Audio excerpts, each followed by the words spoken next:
किसान साथियों नमस्कार, मैं पुनीत सिसोदिया। किसान भाइयों, यदि आप बेल वर्गीय फसलों की खेती करते हैं, जैसे आपने खरबूजा लगाया है, तरबूजा लगाया, आपने खीरे की खेती करते हैं, आप लौकी आपने लगाई है, करेला लगाया है, तोरई लगाई है, यानी कि कोई भी बेल वर्गीय फसल लगाई है, तो देखिए इनमें कुछ समस्याएं आपको देखने को मिल सकती है। जैसे कि या तो आपकी फसल की ग्रोथ ज़रूरत से कम बढ़ रही है, यानी कि ग्रोथ नहीं आ रही है, बहुत धीमी ग्रोथ चल रही है, तो आप चाहते हैं कि फसल की ग्रोथ फास्ट आए, तो उसके लिए हम आपको एक बहुत शानदार सा पीजीआर बताएंगे और एक हम फर्टिलाइज़र बताएंगे जिसके उपयोग से आप फसल की जो ग्रोथ है उसको डबल कर सकते हैं, फास्ट कर सकते हैं। दूसरा हो सकता है कि आपकी फसल की ग्रोथ ज़रूरत से ज़्यादा बढ़ती चली जा रही है। अब ज़रूरत से ज़्यादा लंबाई वेन्स की बढ़ेगी तो ऐसे में क्या है, उस पर फूल कम आएंगे, फल कम आएंगे, तो प्रोडक्शन हमें कम मिलेगा। तो अगर ग्रोथ ज़्यादा बढ़ रही है तो उसको आप कैसे रोकें, स्टॉप करें, और वो भी बिना कुछ प्रोडक्ट यूज किए। हाँ, कुछ ट्रिक है, उसके माध्यम से आप इजीली उसकी ग्रोथ को रोक सकते हैं। उसके साथ साथ आपको चाहिए कि हमारा जो फल है, फलों के साइज को आपको बढ़ाना है, तो फलों को साइज को कैसे बड़ा कर सकते हैं, उसके लिए कौन सा खाद और कौन सा पीजीआर आप यूज कर सकते हैं। तो जो बेल वर्गीय फसलों की खेती करते हैं उनके लिए ये वीडियो काफ़ी इन्फॉर्मेटिव होगा। वीडियो को लाइक, शेयर एंड सब्सक्राइब करना बिल्कुल ना भूलें। तो चलिए जानते हैं। देखिए, सबसे पहले बात करते हैं कि यदि आपकी फसल की ग्रोथ नहीं बढ़ रही है, यानी कि बहुत धीमी ग्रोथ आ रही है, तो उसकी ग्रोथ को आपको फास्ट करना है, तेज करना है, तो उसके लिए आप क्या क्या यूज कर सकते हैं। तो देखिए, पहले तो उसमें एक फर्टिलाइज़र आपको देना पड़ेगा, क्योंकि ग्रोथ के लिए हमें नाइट्रोजन चाहिए। नाइट्रोजन के साथ साथ एक मैग्नीशियम सल्फेट आता है और एक जिंक सल्फेट आता है, वो मैंने पिछले वीडियो में जानकारी दी है। तो वो फर्टिलाइज़र कॉम्बिनेशन आप ट्राई कीजिए, जिससे आपकी फसलों की ग्रोथ फास्ट हो जाएगी, निश्चित है, क्योंकि इनके डालने से जो फसल हरी भरी होती है और उसकी ग्रोथ फास्ट हो जाती है। तो वो पिछले वीडियो में जानकारी दी है, वो वीडियो आप जा करके हमारे चैनल पे देख लीजिएगा। अब बात करते हैं एक पीजीआर की, जिस पीजीआर का आप किसी भी जो वेंस क्रॉप है, यानी कि कोई भी बेल वर्गीय फसल है, उसके अंदर इस पीजीआर का उपयोग करके आप उसकी जो वेंस की लंबाई है उसको बढ़ा सकते हैं, उसकी जो ग्रोथ है उसको फास्ट कर सकते हैं। तो वो आता है हमारा जिब्रेलिक एसिड। जिब्रेलिक एसिड जो 0.001% हमें उसके अंदर देखने को मिलता है। अब जिब्रेलिक एसिड फसलों की जो लंबाई है, तनों की या वेजिटेटिव ग्रोथ है, उसको बहुत फास्ट कर देता है। तो उसके लिए हमारा देखिए धनुका कंपनी का आता है मैक्सिल्ड, तो मैक्सिल्ड का आप यूज कर सकते हैं। मैक्सिल्ड क्या है, इसमें जिब्रेलिक एसिड होता है और भी इसमें कई चीज़ें दी गई हैं, तो ये हमारी फसल की वेजिटेटिव ग्रोथ को फास्ट करने में उपयोगी होता है। तो आप इसका यूज कर सकते हैं। इसका यूज 1 से 1.5 ml पर लीटर के हिसाब से हम कर सकते हैं। तो देखिए, यहाँ पे आपको ध्यान रखना है कि यदि आपकी फसल की जो ग्रोथ है वो नॉर्मल हो रही है, तो या आप इसका उपयोग ना करें, क्योंकि फिर ये ज़्यादा तने की लंबाई बढ़ जाएंगी तो आपकी मैच्योरिटी लेट आएगी, फूल और फल कम आएंगे। तो इसलिए अगर ज़रूरत से कम बढ़ रही है तो आपको इस पीजीआर का उपयोग करना है।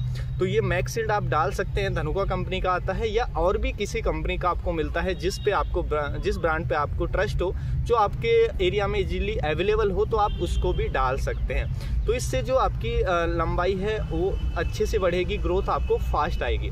देखिए, जब भी आप इसका उपयोग करें, आपको सावधानी ये रखनी है कि आपकी मिट्टी में जो मॉइस्चर है, नमी है, वो पर्याप्त रहना चाहिए, यानी कि ड्राई मिट्टी में आप यूज ना करें। जब भी आप इरीगेट करते हैं उसके बाद आप इसका स्प्रे ले सकते हैं 1 से 1.5 ml पर लीटर के हिसाब से, और इसका कॉम्बिनेशन भी आप कर सकते हैं। जैसे कुछ एनपीके फर्टिलाइजर आते हैं वाटर सॉल्युबल, उनके साथ आप इसको मिक्स करके भी स्प्रे कर सकते हैं। यदि हम इसके प्राइस की बात करें तो देखिए, इसकी लगभग 500 ml पैकिंग की कीमत 300 साढ़े 300 रुपये की रेंज में या मैक्सिमम 400 रुपये की रेंज में मिल जाएगी। प्राइस में वेरिएशन होता है अलग अलग जगह के हिसाब से। तो इस प्राइस रेंज में आपको ये जो है धनुका का मैक्सिल्ड या किसी और ब्रांड का जो हमारा जिब्रेलिक एसिड है वो आपको देखने को मिल जाएगा। इसको आप इजीली यूज कर सकते हैं। अब देखिए, हो सकता है कि आपकी फसल की लंबाई ज़रूरत से ज़्यादा बढ़ रही है, कि उसकी हाइट ही बढ़ती चली जा रही है, तो ऐसी कंडीशन में हम क्या करें, तो उसके लिए आपको कोई भी टॉनिक देने की ज़रूरत नहीं है। आपको क्या करना है, नाइट्रोजन फर्टिलाइज़र को कम कर देना है, कि नाइट्रोजन फर्टिलाइज़र को ज़रूरत से ज़्यादा ना दें फसल के ऊपर।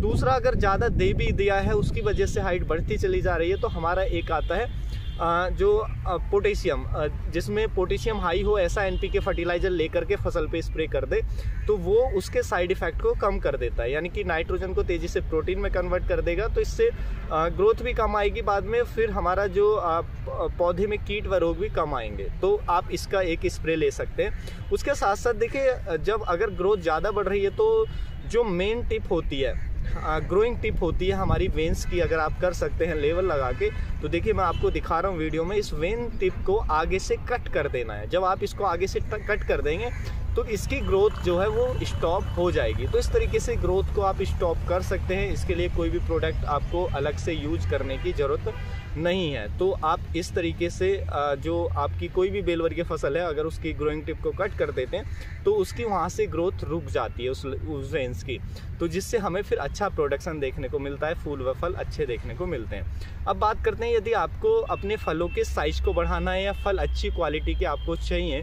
तो उसके लिए एक तो देखिए हम ये यूज कर सकते हैं जो मैंने आपको जिब्रेलिक एसिड बताया, लेकिन इसका यूज का जो समय है वो अलग रहेगा। उस समय रहेगा जब आपके फलों का फल बनने स्टार्ट होते हैं, यानी कि फल आ रहे हैं आपकी फसल पे, फल बनना शुरू हो जाता है, तो उस समय आप जिब्रेलिक एसिड का स्प्रे ले लेते हैं तो ये फलों के साइज को बढ़ा देता है। तो उस समय आप इस जो हमारा धनुका का मैक्सिल्ड है, जो भी ब्रांड आप ले रहे हैं, उस समय एक स्प्रे ले लीजिए, तो ये सेल डिवीजन बढ़ा देगा फलों के अंदर, जिससे ज़्यादा सेल्स बनेंगे और फलों का जो साइज है वो अच्छा बनेगा।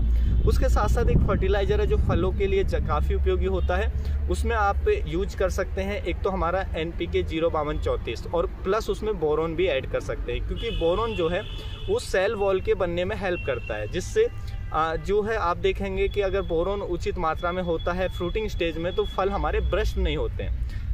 बहुत सारे फलों में ऐसी समस्या आ जाती है, फटने लग जाते हैं, तो वो समस्या नहीं आती है। दूसरा जो हमारा NPK 05234 के अंदर फास्फोरस और जो पोटेशियम होता है, पोटेशियम फलों के लिए, फलों के साइज को अच्छा करने के लिए बहुत ज़रूरी होता है, फलों का अच्छे डेवलपमेंट के लिए, फलों में अच्छा कलर लाने के लिए। तो जो बोरोन है वो बहुत ज़्यादा महत्वपूर्ण होता है, तो आप उसका स्प्रे फ्रूटिंग स्टेज में ले सकते हैं। इससे आपके फल जल्दी पकेंगे, उसका कलर अच्छा आएगा और फलों का साइज आपको बेहतर देखने को मिलेगा। और चाहे तो NPK 05234 और जो हमारा जिब्रेलिक एसिड उसके साथ मिक्स करके, और साथ में जो हमारा बोरॉन है वो भी, इन तीनों का कॉम्बिनेशन आप उस स्टेज में यूज कर सकते हैं, जिससे आपको बहुत बेहतर फलों का साइज और फलों का डेवलपमेंट अच्छा देखने को मिलेगा। NPK 05234 जो आप फर्टिलाइजर ले रहे हैं उसकी जो डोज रखेंगे 5 ग्राम पर लीटर के हिसाब से रखेंगे। वहीं हमारा जिब्रेलिक एसिड 1 ml पर लीटर होगा। आप जो हमारा टाटा का सोलिबोर आता है, एक जो हमारा बोरोन होता है, सोलिबोर के नाम से आता है, उसमें 20% बोरोन होता है, तो आप उसको 1 ग्राम पर लीटर के हिसाब से मिक्स करेंगे। तो तीनों को मिक्स करके आप फ्रूटिंग स्टेज में स्प्रे ले लीजिए, तो आपको बहुत ही बेहतर रिजल्ट आपके फलों में देखने को मिलेंगे। फलों का डेवलपमेंट अच्छा होगा, साइज अच्छा होगा, ओवरऑल जो फलों का विकास है वो बेहतर देखने को मिलेगा। तो इस तरीके से जो भी समस्या आ रही है उसके हिसाब से आप उसका निदान कर सकते हैं, जैसे कि मैंने आपको वीडियो में डिटेल में जानकारी दी। तो उम्मीद है जो जानकारी है आपको अच्छी लगी होगी। जानकारी अच्छी लगी तो वीडियो को लाइक, शेयर एंड सब्सक्राइब करना बिल्कुल ना भूलें। मिलेंगे हम आपको एक और नई वीडियो में नई जानकारी के साथ। तब तक के लिए आप अपना ख्याल रखें। धन्यवाद।